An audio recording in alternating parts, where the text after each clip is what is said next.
ठाउँ रमाइलो भए पनि यो बुसोसानको पहाड चढ्नलाई भने अलि स्वास्वा हुन्छ।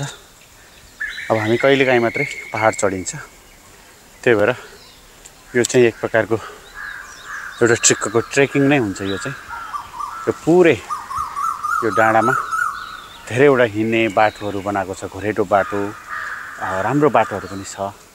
त्यसैले यहाँ चढ्न चाहिँ रमाइलो चाहिँ हुन्छ। तर हामी प्रायःजसो कम्पनीमा काम गरिराख्ने, एक ठाउँमा बसिराख्ने मान्छेलाई यो पहाड चढ्नलाई चाहिँ धेरै नै गाह्रो हुन्छ। तर गाह्रो भए तापनि यहाँको मनोरम दृश्यहरूले गर्दाखेरि चाहिँ रमाइलो चाहिँ एकदम रमाइलो हुन्छ।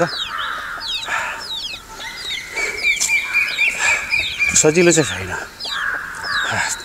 एकदम ठाडो उकालो त होइन, ठिक्क ठिक्कको उकालो छ। तर पनि गाह्रो चाहिँ गाह्रो छ। पहाड चढ्ने ठाउँमा यस्तो रेस्ट गर्ने ठाउँहरू बनाएको छ र यसमा हामी माथि जान पनि सक्छौँ।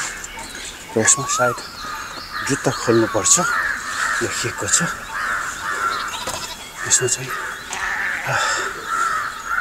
रेस्ट गर्नलाई चाहिँ यो ठाउँ बनाएको छ। यस्तो यहाँ सफा पनि छ हैन।